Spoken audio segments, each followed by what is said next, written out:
ஆசீர்வாத கன்மலை ஐக்கிய ஊழியங்கள் வழங்கும் நித்திய கன்மலை வெளிச்சம்.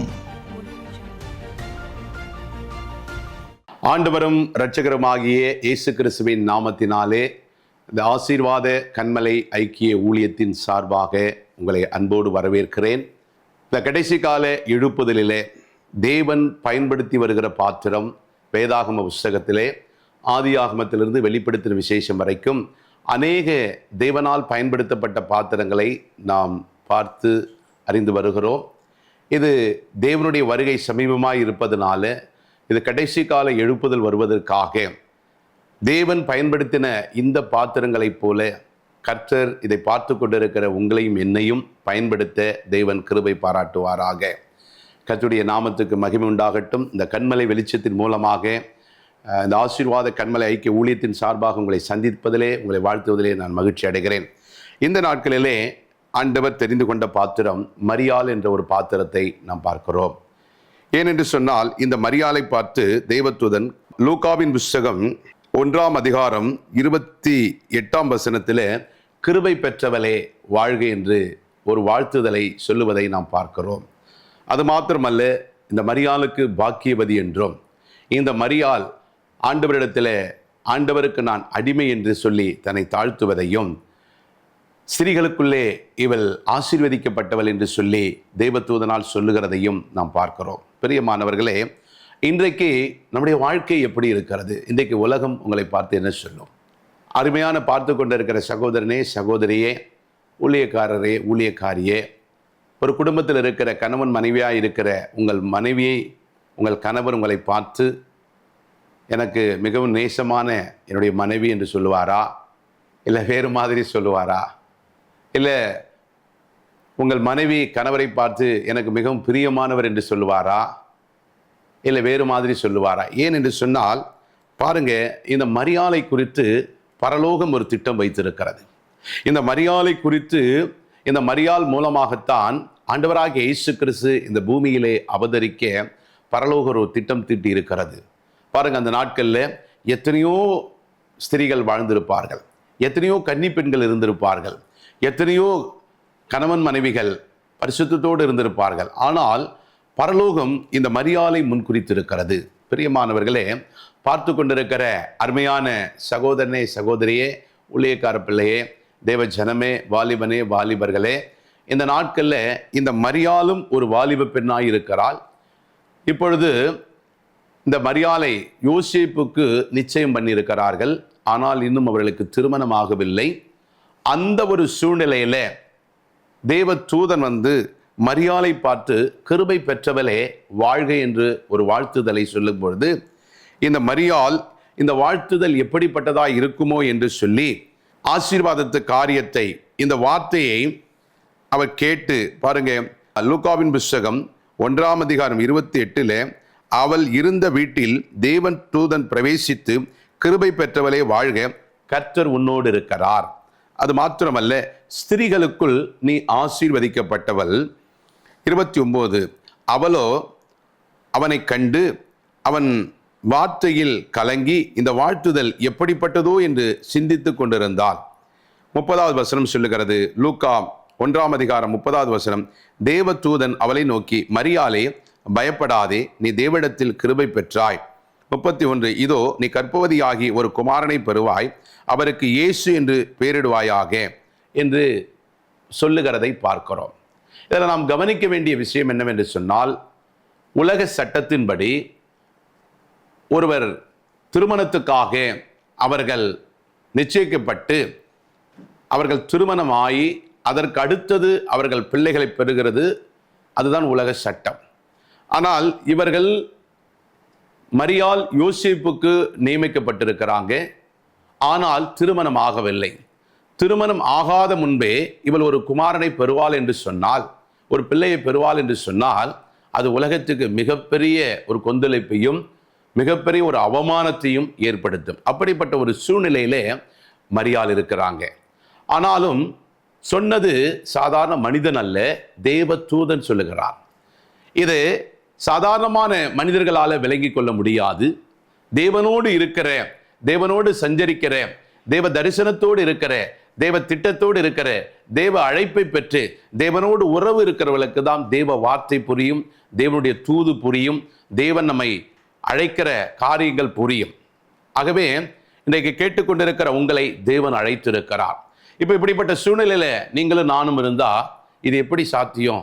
இது பெரிய அவமானமாக ஆயிடும், அது மிகப்பெரிய பிரச்சனை ஆயிருமே அப்படின்னு சொல்லி கலங்குவோம். அதே மாதிரி தான் இந்த மரியாளும் கலங்கி கொண்டிருக்கிறாங்க. ஆனாலும் சொன்னது தேவ தூதன். ஆகவே அப்படிப்பட்ட ஒரு நெருக்கடியான சூழ்நிலையில பாருங்க, இஸ்ரவேல் தேசத்தில் யூத கோத்திரத்தில் அந்த வம்ச வரலாறுல நீங்க கூடி வரும் முன்னே இப்படி ஒரு குழந்தை பிறக்கும் என்று சொன்னால் அவர்களை பொதுவெளியிலே நிற்க வைத்து கல்லெறிந்து கொள்ளுவது யூதர்களுடைய வழக்கம்.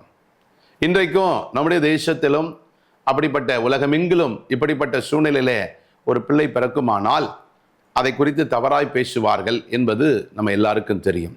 அப்ப இந்த இடத்துல மரியாள் மிகவும் பயத்தோடு நடுக்கத்தோடு கலங்கி தன் இருதயத்தில் வைத்து இந்த வாழ்த்துதல் எப்படிப்பட்டதாய் இருக்குமோ அப்படி என்று சிந்தித்து கொண்டிருக்கிறாள். சிந்தித்து கொண்டிருக்கிற பொழுது தூதன் அதுக்கு அடுத்தது அவளை நோக்கி, மரியாளே பயப்படாதே, நீ தேவனிடத்திலே கிருபை பெற்றாய் என்று சொல்லுகிறதையும், நீ கர்ப்பவதியாகி ஒரு குமாரனை பெறுவாய், அவருக்கு இயேசு என்று பெயரிடுவாயாக. ஏன் என்று சொன்னால், இயேசு என்று சொன்னால் இரட்சகர், இயேசு என்று சொன்னால் பாவத்தை மன்னிக்கிறவர் என்ற அர்த்தம். ஏன்னா இந்த மரியாள் எந்த அளவுக்கு பரிசுத்தத்தோடு வாழ்ந்திருந்தால் பரலோக இந்த அம்மாவை முன்குறித்திருக்கும். ஏன்னா உலக பிரகாரம் நம்ம உலகத்தில் வாழ்கிறோம், உலக சட்டத்திட்டங்களுக்கும் உலகத்தினுடைய காரியங்களுக்கும் நாம் அதோடு ஒத்து போய் வாழ்ந்தால்தான் உலகம் நம்மை சேர்த்து கொள்ளும். அதில் வித்தியாசமாக மாறுதலாய் இருக்கிற பொழுது உலகம் நம்மை ரிஜெக்ட் பண்ணும், நமக்கு விரோதமாய் பல காரியங்களை பேசும். இப்போ இவங்க ஒரு வாலிப மகள், இப்போ தூதன் இப்படிப்பட்ட ஒரு காரியங்களை சொல்லியிருக்கிறார். அப்போ அந்த அம்மா அந்த இருதயத்தில் வைத்து அதை சிந்தித்து கொண்டிருக்கிற வேளையில் பாருங்க, அவளுக்காக நியமிக்கப்பட்ட யோசேப்பு அவருடைய கணவர் இவரை கூடி வருவதற்கு முன்பாகவே இப்படி நடக்கும் என்பதை அறிந்து என்ன பண்றார், அந்த அம்மாவை தள்ளிவிடுவதற்கு, மரியாளை ரகசியமாய் தள்ளிவிடுவதற்கு அவர் நினைத்து கொண்டிருக்கிற வேளையிலே தூதன் அவரிடத்திலும் பேசுகிறார். யோசேப்பை குறித்து பேசுகிற பொழுது, நீ என்ன பண்ணாதே, மரியாளை தள்ளிவிடாத, இது தேவனுடைய திட்டம், தேவனுடைய காரியத்தை சொல்லுகிற பொழுது அவை அதிலிருந்து பின்வாங்கி பாருங்க, கூடி வரல, பரிசுத்த ஆவியினாலே ஆண்டவராகிய இயேசு கிறிஸ்து உருவாக்கப்பட்டு அந்த அம்மா அந்த மரியாள் அவரை பெற்றெடுக்கிற ஒரு பாக்கியத்தை பெறுகிறதை நாம் பார்க்கிறோம். ஆண்டவராகிய குழந்தையாகிய இயேசு அவர்கள் அங்கே தங்குவதற்கு இடமில்லாமல் ஒரு சத்திரத்திலே போய் பார்க்கிறார்கள். அங்கும் இடமில்லாமல் ஒரு மாட்டு தொழுவத்திலே கொண்டு போய் அங்கே அவர்கள் இருக்கிறதை நாம் பார்க்கிறோம். இதற்கும் இந்த கடைசி கால எழுப்புதலுக்கும் இந்த கடைசி கால காரியத்துக்கும் என்ன காரியம் என்று சொன்னால், பாருங்க, உலக வழக்கத்தின்படி நம் பல காரியங்களை ஏற்றுக்கொள்ளுவோம். இன்னைக்கு பாருங்க, ஆண்டவர் வருகிறார், ஆண்டவர் சீக்கிரம் வரப்போகிறார், ஆண்டவராக இயேசு கிறிஸ்து ராஜாதி ராஜாவாய் வரப்போகிறார், ஆண்டவருக்காக நீங்கள் ஊழியம் செய்ய வேண்டும், ஆண்டவருடைய சத்தத்தை கேட்க வேண்டும், ஆண்டவருடைய சித்தத்தை நீங்கள் செய்ய வேண்டும், ஆண்டவருக்காக அவருடைய வருகைக்காக நீங்கள் ஆயத்தப்பட வேண்டும் என்று சொன்னால், இன்றைக்கு உலகத்திலே போய் நீங்கள் ரட்சிப்பை குறித்தும் ராஜ்யத்தை குறித்தும் பாவத்தை குறித்தும் நீதியை குறித்தும் பிரசங்கிக்கிற பொழுது உலகம் உங்களையும் பைத்தியமாக தான் எண்ணும். ஏனென்று சொன்னால், கெட்டு போகிறவர்களுக்கு தேவ வசனமும் தேவ சித்தமும் ரட்சிப்பும் பைத்தியமாய் இருக்கிறது. ஆனால் உங்களுக்கும் எனக்கும் ஆண்டவருடைய பிள்ளைகளுக்கு அது தேவ பலனாய் இருக்கிறது. பாருங்க, இப்ப இந்த மரியாளுடைய கற்பத்தில ஆண்டவராகிய இயேசு கிறிஸ்து பரிசுத்த ஆவியினால் உட்பவிக்கப்பட்டு அவள் அந்த குமாரனை ஈன்றெடுத்து இந்த உலகத்துக்கு கொடுக்க வேண்டும். பரலோகம் முன்குறித்த காரியம் அது. ஆனால் உலக வழக்க சட்டத்தின்படி அது மிகவும் மாபெரும் குற்றம். அது அப்படிப்பட்ட சூழ்நிலையில அவர்கள் இருக்கிற பொழுது உலகம் அவர்களை பற்றி தாறுமாறாய் தவறாய் ஏன் பல தண்டனைகளை பெற வேண்டியது இருக்கும், அவமானப்படுத்தப்பட வேண்டியிருக்கும். அதனால் அவங்க கலங்கி தவிக்கிறார்கள். ஆனாலும் உலகத்திற்கு பயப்படாமல், உலக மனிதர்களுக்கு பயப்படாமல், தேவன் என்ன சொன்னாரோ அதை தன் மனதிலே வைத்து தேவ திட்டத்தை நிறைவேற்றி அதற்காக அவர்கள் ஒப்பு கொடுத்து அந்த பிள்ளையை பெற்றெடுத்திருக்கிறதை நாம் பார்க்கிறோம். ஆகவே இந்த நாட்களிலே உடைய இருதயத்தில் ஆண்டவராகிய இயேசு கிறிஸ்து ஒவ்வொருவரும் ஆண்டவராகிய இயேசு கிறிஸ்துக்கு பார்த்து கொண்டிருக்கிற கேட்கிற நாம் யாவரும் அவர் மணவாளன், நீங்களும் நானும் மணவாட்டி. அப்ப மணவாளன் உங்களையும் என்னையும் பரிசம் போட்டு இந்த பூமியிலே நமக்காக ரத்தம் சிந்தி நமக்காக நம்முடைய பாவம் அக்கிரமங்களுக்காக மன்னித்து நம்முடைய காரியங்களுக்காக நம்முடைய அக்கிரமங்களுக்காக நம்முடைய மீறுதலுக்காக அவர் கல்வாரி சிலுவையில் அடிக்கப்பட்டு ரத்தம் சிந்தி மரித்து 3ஆம் நாள் உயிரோடு எழுந்து அவர் நம்மை விலைக்கிரயமாய் நமக்கு அவருடைய ஜீவனை கொடுத்து நம்மை மீட்டெடுத்து இருக்கிறார்.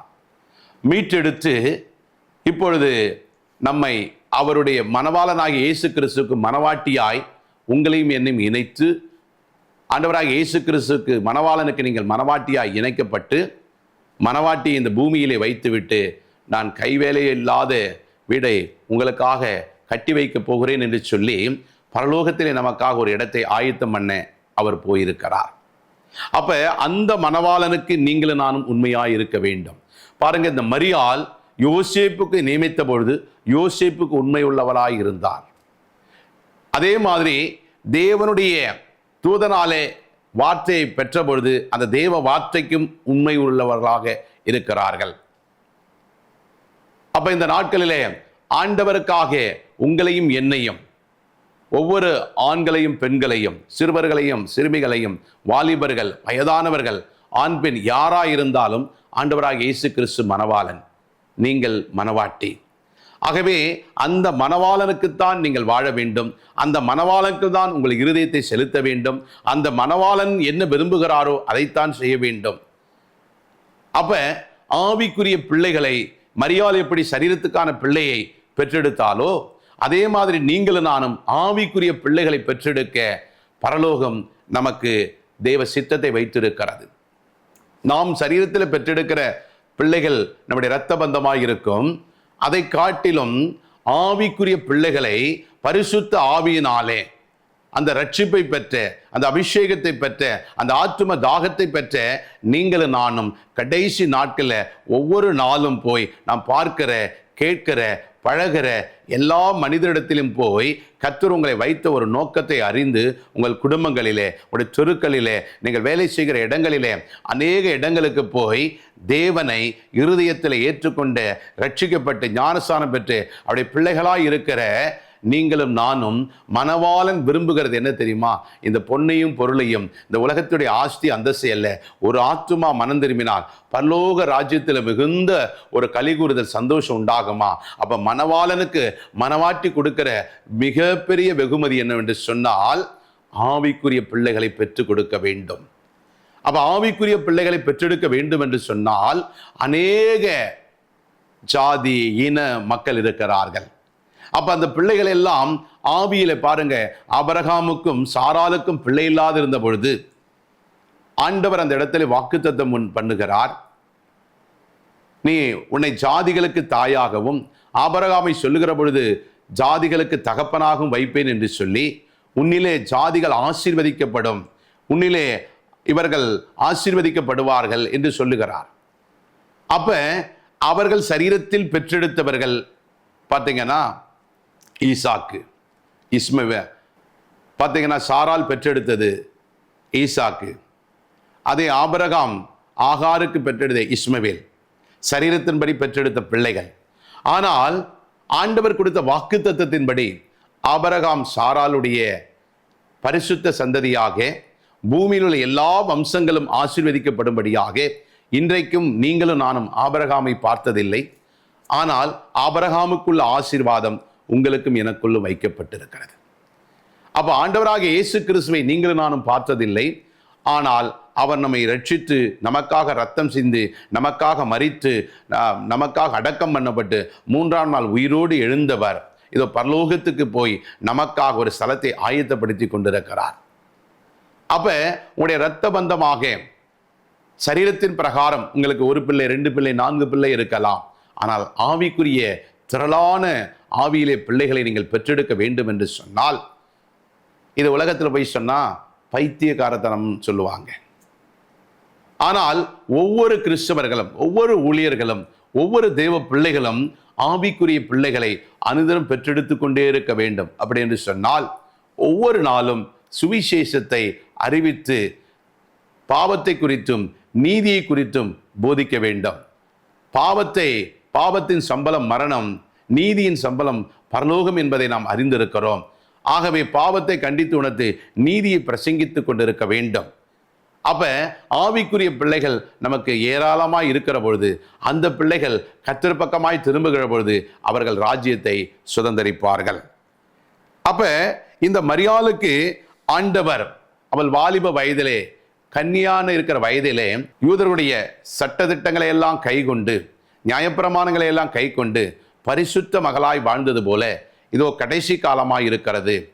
அன்றைக்கு மரியாள் சரீரத்தில் மாத்திரமல்ல, ஆண்டவருக்கு கீழ்ப்படிந்து பயந்திருந்தவர்களாய் இருந்து கர்த்தருக்கு பிரியமாய் வாழ்ந்திருக்கிறார்கள். பிரியமானவர்களே, இந்த நாட்களில் நீங்களும் நானும் சரீரத்தினால மாத்திரம் ஆண்டவருக்கு ஊழியம் இல்லை, ஆவி ஆத்மா சரீர சிந்தையில ஆவியில ஆண்டவருக்கு ஊழியம் செய்ய வேண்டும், ஆத்துமாக்களை அறுவடை செய்ய வேண்டும்.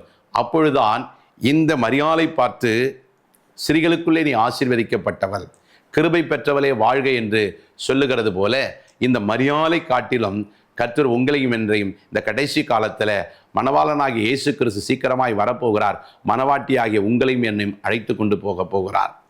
அப்போ நமக்கென்று ஒரு கடைசியான ஒரு கல்யாண விருந்து இருக்கிறது. அந்த கல்யாண வீட்டிலே அவர் கணவனாக மனைவியான ஸ்தானத்துக்கு நாம் போக, நாம் அந்த கல்யாண வீட்டிலே நாம் மணவாளன் மணவாட்டியாக அங்கே இருக்கிற பொழுது, அந்த கடைசி தருணத்தில் அந்த கல்யாண விருந்துக்கு அநேக ஆவிக்குரிய பிள்ளைகள் பெற்றெடுத்த ஒவ்வொருவர்களும் அங்கே வந்து ராஜ்யத்தை நிரப்புவார்கள். அப்போ ஒவ்வொருத்தரும் மணவாட்டியாய் மாறுகிற பொழுது அவர் மணவாளனாய் அங்கே இருப்பார். ஒரே மணவாளன் தான், ஆனால் ஒரு மணவாட்டிக்கும் மணவாளன் தன்னை பரலோகத்திற்கு அழைத்து செல்ல அவர் வழியாய் இருக்கிறார்.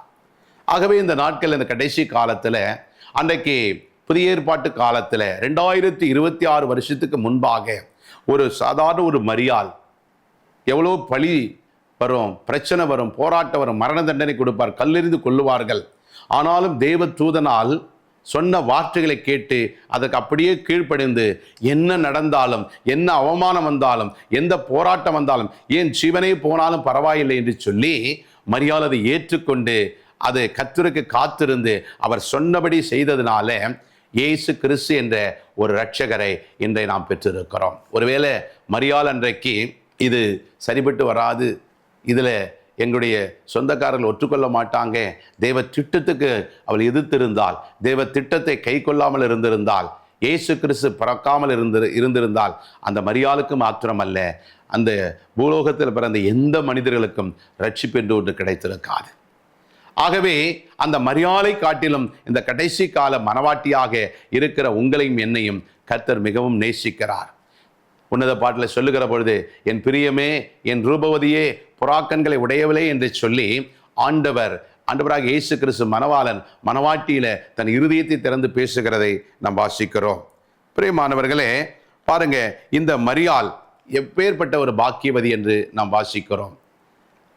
ஏன்னா இந்த மரியாள் ஆண்டவராக இயேசு கிறிஸ்துவை பெற்றெடுத்து 30 வருஷம் தாய் தகப்பனோடு இருந்த இயேசு கிறிஸ்து மரியாளோடும் யோசிப்போடும் இருந்து அவர் செய்த ஒவ்வொரு காரியங்களும், பெற்றோர்களுக்கு அவர் கீழ்ப்படிந்திருந்த காரியத்தையும் அறிந்திருக்கிறேன். இந்த மரியாள் மீது அளவு கடந்த பாசம் வைத்தவர் ஆண்டவராக இயேசு கிறிஸ்து. ஏனென்று சொன்னால், இந்த மரியாள் தன்னுடைய ஆண்டவர் 30 வருஷம் அவர்களோடு வாழ்ந்து 3.5 வருஷம் ஊழியத்தை நிறைவேற்றி கொல்கதாவுக்கு போய் அவர் கல்வாரி சிலுவையிலே அடிக்கப்படுவதற்கு முன்பாக கொண்டு போகப்படுகிற பொழுது தன்னுடைய கண்ணெதிரிலே அவர் படுகிற பாடுகள், அவமானங்கள், நிந்தைகள், அவள் இருதயத்தை குத்தி கிழிக்கிற காரியத்தை நாம் பார்க்கிறோம். இதையெல்லாம் ஏசாயா தீர்க்கதரிசி ஏற்கனவே சொன்னதை, ஏனென்று சொன்னால் மரியாளத்தில் ஒரு நல்ல ஒரு காரியம் என்று சொன்னால் அவள் தன் இருதயத்திலே வைத்து சிந்திக்கிறவளாய் இருப்பதை பார்க்கிறோம். மற்றவங்ககிட்ட போய் சொல்லலை. அப்ப இந்த கடைசி காலத்துல இந்த நாட்களில் ஆண்டவரோடு நீங்களும் நானும் அவருடைய வருகைக்காக, அவருடைய ராஜ்யத்துக்காக காத்திருக்கிற பொழுது மணவாட்டி இடத்துல மணவாளன் பேசுவதற்கு ஏராளமான காரியம் இருக்கிறது. நீங்கள் ஆண்டவர் இல்லை இரட்சகர் இல்லை எஜமான் இல்லை வேறு ஸ்தானத்தில் நீங்கள் பார்த்தாலும் அவரிடத்தில் அதிகமாய் பேசுவதை காட்டிலும் நீங்கள் ஒரு மணவாளனிடத்தில் ஒரு மணவாட்டிக்கு பேசுகிற ஒரு உறவு என்பது மேலான ஒரு உறவு.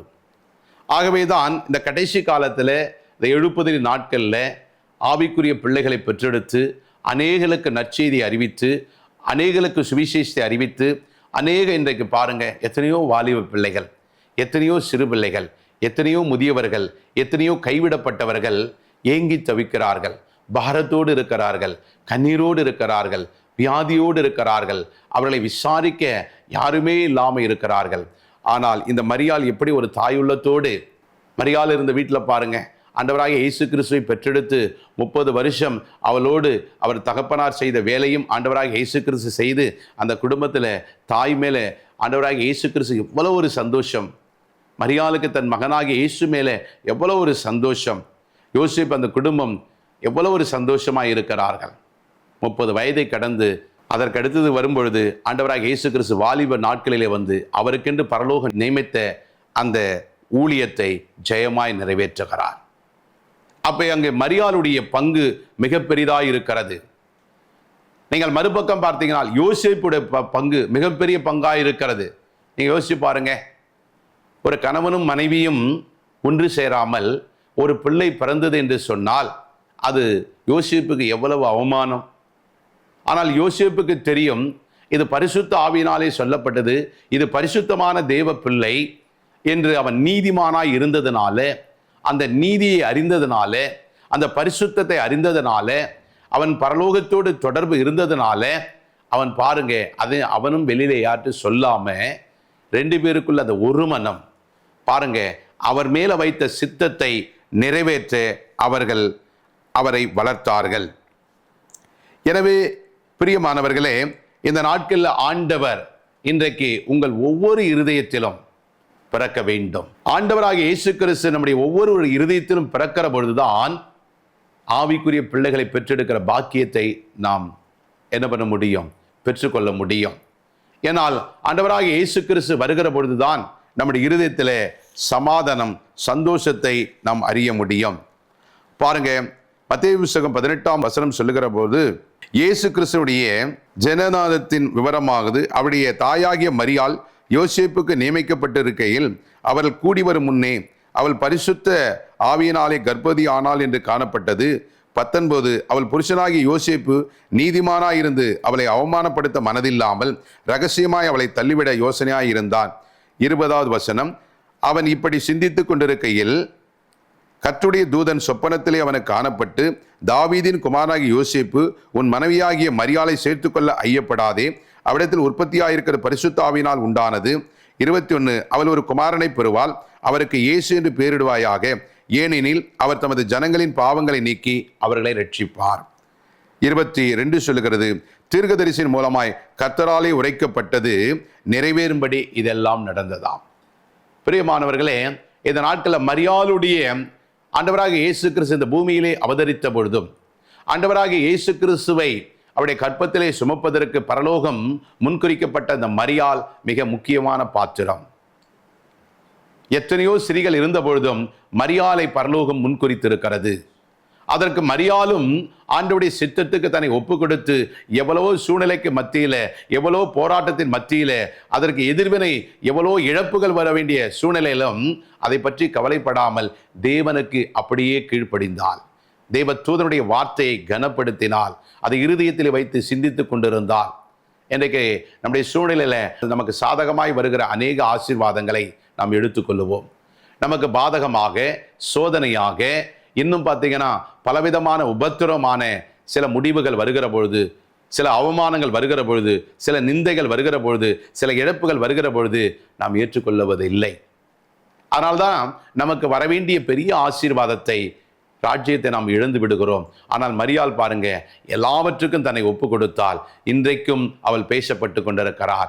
ஆண்டவராகிய இயேசு கிறிஸ்துடைய தாய் என்ற மிகப்பெரிய ஒரு பாக்கியத்தை பெற்றிருக்கிறார். பிரியமானவர்களே, மத்தேயு புத்தகம் 1ஆம் அதிகாரம் 23 அவள் இது ஒரு கன்னிகை கற்போதியாகி ஒரு குமாரனை பெறுவாள், அவருக்கு இம்மானுவேல் என்று பெயரிடுவார்களாக என்று சொன்னாள். இம்மானுவேல் என்றால் என்பதற்கு தேவன் நம்மோடு இருக்கிறார் என்று அர்த்தமாம். பாருங்க, அந்த ஆண்டவராகிய இயேசுவை அந்த மரியாள் என்ற மகள் பெற்றெடுக்கவில்லை என்று சொன்னால் மரியாளோடும் இருந்திருக்க மாட்டார், இன்றைக்கு நம்மோடும் அந்த தேவன் இருந்திருக்க மாட்டார். அப்ப அந்த கற்பத்தை சுமக்கிற ஒரு பாக்கியத்தை பெற்ற மரியாள் இன்றளவுக்கும் இந்த 2000 வருஷம் கடந்தும் மரியாளை குறித்து பேசுகிறோம். சாதாரண ஒரு பிள்ளையை பெற்றெடுக்கவில்லை, அண்ட சராசரங்களையும் படைத்தவர், ஆளுகைக்குரியவர், பிதாவுடைய வலது பாரிசில் வீற்றிருக்கிறவர், பாவத்தை சுமந்து தீர்க்கிற தேவாட்டுக்குட்டி, பாவத்துக்கு மரித்து நீதியை குறித்து பிரசங்கித்தவர், பல அற்புத அடையாளங்களை செய்கிறவர், தேவகுமாரனாய் இந்த பூமியிலே அவதரிக்கப்பட்டவர், சர்வலோகத்துக்கும் அதிகாரம் பெற்ற அந்த இயேசு கிறிஸ்துவை பெற்றெடுக்கிற பாக்கியத்தை மரியாள் பெற்றது போல இந்த கடைசி காலத்திலே, இந்த எழுப்புதல் காலத்திலே ஆண்டவர் சீக்கிரமாய் வருகிறார். அப்படி என்று சொன்னால் ஆண்டவருடைய வார்த்தையும் கட்டளைகளையும் கை கொண்டு நீங்கள் ஆண்டவருடைய பிரசன்னத்தை பெற்று ஆண்டவருடைய திட்டத்தை அறிந்து ஆண்டவருடைய சித்தத்தின்படி நீங்கள் வாழ்வீர்கள் என்று சொன்னால் ஆவிக்குரிய பிள்ளைகளை பெற்றெடுத்து ஆவிக்குரிய பிள்ளைகளை தேவ ராஜ்யத்திலே சேர்த்து ஆவிக்குரிய யுத்தம் பண்ணி அதோ சத்துரு கையில் இருக்கிற அநேக மடிந்து போகிற, பாழாக்கப்படுகிற, பாதாளத்துக்கு போகிற எத்தனையோ ஆத்துமாக்களை கர்த்தர் பக்கமாய் நீங்கள் திருப்ப முடியும். ஒன்றே ஒன்று நீங்களும் நானும் செய்ய வேண்டியது, மரியாள் எப்படி தன்னை விட்டு ஈடுபடாத நல்ல பங்கை தெரிந்து கொண்டாலோ அப்படியாக இதை பார்த்து கொண்டிருக்கிற நீங்கள் யாராக இருந்தாலும் அவர் பாதத்தில் உட்கார்ந்து அவருடைய நல்ல பங்கை தெரிந்து கொள்ளுகிற பொழுது நன்மை செய்கிற ஆண்டவர் உங்களோடும் என்னோடும் இருப்பார். இது கடைசி காலமாய் இருக்கிறது. அப்ப மரியாளை எப்படி இந்த பூலோகம் உலகமெங்கிலும் குடிமதிப்பு இருக்கிற எல்லா இடங்களிலும் இந்த பூலோகத்தில் இந்த அளவும் இந்த 2026 வருஷம் மாத்திரமல்ல, ஆதியாகம நாட்களிலிருந்து ஆதி நாட்களிலிருந்து பழைய ஏற்பாட்டில் கூட பார்த்தீங்கன்னா ஏசாயா தீர்க்கதரிசி முன்னமே அறிவித்திருக்கிறார். அப்ப அவருடைய நாமத்தை குறித்து பல பரிசுத்தவான்கள் தீர்க்கதரிசிகள் முன்னறிவித்திருக்கிறார்கள். அப்ப ஆண்டுடைய சத்தத்துக்கு சித்தத்திற்கு நாம் செவி கொடுக்கிற பொழுது இம்மைக்கு மாத்திரமல்ல மறுமைக்கு நம்மை ஆசீர்வாதமாய் கர்த்தர் வைப்பார். இதை கேட்டுக்கொண்டிருக்கிற அருமையான சகோதரனே சகோதரியே, மரியாள் ஒரு சரீரத்தில் இருந்தது போல இவ்வளோ ஒரு மேன்மை பெறுவாள் என்று சொன்னால் நீங்களும் நானும் அவருடைய மனவாட்டியாய் அவருடைய மனப்பெண்ணாய் அவருக்கு மனைவியாக போகிறோம். அப்ப அந்த மரியாளை காட்டிலும் நித்தியமா அவரோடு வாழ வேண்டும் என்று சொன்னால் அவர் விரும்புகிறது ஆத்துமா, அவர் விரும்புகிறது பரலோகம், விரும்புகிறது ஆத்துமா, பரலோகம் விரும்புகிறது தேவ ராஜ்யம் விரிவாக்கப்பட வேண்டும். உலகமெங்கிலும் இருக்கிற மக்கள் தேவனை அறிந்து தன் பாவங்களுக்கு மரித்து நீதிக்கு பிழைக்க வேண்டும். அப்படி என்று சொன்னால் இன்றைக்கு நீங்கள் எந்த பட்டணத்தில், எந்த ஊழியத்தில், எந்த வேலையில், எந்த குடும்பத்தில், எந்த கிராமத்தில் இருக்கிறீங்களோ அந்த இடத்தை ஒரு மரியாதை போல நீங்கள் கர்த்தருடைய பார்வையில் பாருங்க. மணவாளனுக்கு என்ன பிடிக்கும், மணவாளனுக்கு உலகத்தில் எந்த காரியத்தை காட்டிலும் ஆத்துமாவை கொண்டு போய் நீங்கள் வைக்கிற பொழுது அவருக்கு விலையேற பெற்றதாக இருக்கும். அப்பொழுதுதான் மணவாட்டி மேலே மணவாளனுக்கு மிகுந்த ஒரு சந்தோஷம் உண்டாகும். அப்பொழுது உங்களுக்கும் எனக்கும் பரம ராஜ்யத்தில் நித்தியமான ஒரு இடம் இருக்கும். நாம் ஜெபிக்கலாம். அருமையான ஆண்டவரே, இந்த வார்த்தையின் மூலமாக மரியாளுக்கு கிருபை பெற்றவளே வாழ்க என்று சொல்லி, ஸ்திரீகளுக்குள் நீ ஆசீர்வதிக்கப்பட்டவள் என்று சொல்லி, மரியாள் தன்னை விட்டு எடுபடாத நல்ல பங்கை தெரிந்து கொண்டது போல இதோ நாங்களும் இதோ பார்த்து கொண்டிருக்கிற ஒவ்வொரு தேவ பிள்ளைகளும் ஆண்டவரே இது கடைசி காலமாக இருக்கிறது, இதோ உம்முடைய மனவாட்டியாக உம்முடைய மனைவியான ஸ்தானத்துக்கு ஒவ்வொரு பிள்ளைகளும் வர வேண்டும் என்று சொன்னால் மணவாளனுக்கு பிரியமானது, மணவாளன் ஏக்கமானது பரலோகம் ஆண்டவரை சந்தோஷம் மிகுந்த ஒரு சந்தோஷம் அடைய வேண்டும் என்று சொன்னால் வேறு எந்த காரியத்திலும் அல்ல. ஒரு பாவி மனம் திரும்பினார் பரலோகத்தில் மிகுந்த சந்தோஷம் உண்டு. பாவிகளை பரலோகத்து பக்கமாய் திருப்புகிற பரலோக ராஜ்யத்தை குறித்து நீதியை குறித்து பிரசங்கிக்கிறவர்களாய் ஆண்டவரை சுவிசேஷம் அறிவிக்கிறவர்களாய் ஆண்டவரை இதை பார்த்து கொண்டவர்களை ஒரு ஆத்தும பாரத்தையும் ஒரு ஆத்தும தாகத்தையும் தேவனுடைய ராஜ்யத்தையும் மணவாளுடைய இருதயத்தில் மணவாளனை சந்தோஷப்படுத்துகிற மணவாட்டியாய் எங்கள் ஒவ்வொருவரையும் மாற்றும்படியாக நாங்களுடைய பாதத்தை எங்களை வைக்கிறோம். ஆண்டவரே, இதுவரைக்கும் அப்படிப்பட்ட காரியம் இல்லை என்று சொன்னால் நாங்கள் எதை செய்தாலும் உலகத்துக்காக, திருச்சபைகளுக்காக, மனிதர்களுக்காக, ஊழியருக்காக அல்ல, எங்களுடைய மணவாளனுக்காக, என்னுடைய நான் மனைவியாக போகிற ஸ்தானத்துக்கு என் கணவராக வரப்போகிற, நான் நித்தியமாக அவரோடு வாழப்போகிற அந்த ராஜ்யத்துக்காக என்னையே அர்ப்பணித்து என் மூலம் அவர் என்ன சித்தம் வைத்திருக்கிறாரோ நான் பரம ராஜ்யத்தை பிடித்து கொண்டு அநேகர்களுக்கு அதை தெரிவிக்க ஒவ்வொருவரையும் தகுதிப்படுத்தும்படியாய் ஜெபிக்கிறோம். இந்த நாட்களில் பரலோக மகிமை பார்த்து கொண்டிருக்கிற ஒவ்வொரு மணவாட்டிகள் மேலும் மணவாளன் தந்திரும்படியாய் ஜெபிக்கிறோம். இந்த நாட்களில் ஒரு மிகுந்த சந்தோஷம் உடைய குடும்பத்திலும் பட்டணத்திலும் வரும்படியாய் ஜெபிக்கிறோம். உடைய திருநாமம் மகிமைப்படட்டும். இந்த நாட்களிலே இவர்கள் என்ன வேண்டுதலோடு தேவைகளோடு ஆண்டவரே ஏக்கத்தோடு இருப்பார்களோ, ஆண்டவரே எனக்கு ஒரு ஊழியம் செய்தா பிதாவானவர் கனப்படுத்துவார் என்று சொன்னீரே, அந்த ஊழியக்காடைய சுகத்தை விரும்புகிற ஆண்டவர் மணவாட்டிக்கு என்னென்ன செய்ய வேண்டும் என்பதை நீர் பார்த்து பரலோகத்தில் எல்லாவற்றையும் நீர் ஆயத்தப்படுத்தி வருகிறேன். அப்படி என்று சொன்னால் வருகிற நாட்களிலே இதோ சீக்கிரமாய் வரப்போகிறேன் என்று சொன்ன என் மணவாளன் ஒருவேளை என்னை முதலாவது அழைத்தாலும் சரி, இல்லை நான் இந்த பூமியிலே நாங்கள் இருந்து அவரை மத்திய ஆகாயத்திலே சந்திக்க ஆயத்தப்பட்டாலும் சரி, அந்த இடத்துல நாங்கள் வெறுமையாய் போய் எங்கள் மணவாளனை சந்திக்காதபடிக்கு கை நிறைய ஆத்துமாக்களை கொண்டு போய் கொடுக்க சந்திக்க அவருடைய இருதயத்தில் மிகுந்த ஒரு சந்தோஷத்தினால அவர் அருகாமையில் எங்களை வைத்துக்கொள்ள ஒவ்வொருவரையும் நீர் ஆசீர்வதித்து அவர்கள் மேல் வைத்திருக்கிற சித்தத்தை நிறைவேற்றும்படியாய் ஜெபிக்கிறோம். இயேசு கிறிஸ்துவின் நாமத்தில் ஜெபிக்கிறோம் ஜீவனுள்ள நல்ல பிதாவே, ஆமென். அன்பிற்குரியவர்களே, உங்கள் ஜெப தேவைகளுக்கும் மேலும் ஆலோசனைகளுக்கும் எங்களோடு நீங்கள் தொடர்பு கொள்ள எங்கள் முகவரி ஆசீர்வாத கன்மலை ஐக்கிய ஊழியங்கள், பிளாட் எண் 20, 3வது மாடி, ஜானகி நகர், அனெக்ஸ், காட்டுப்பாக்கம், சென்னை 56.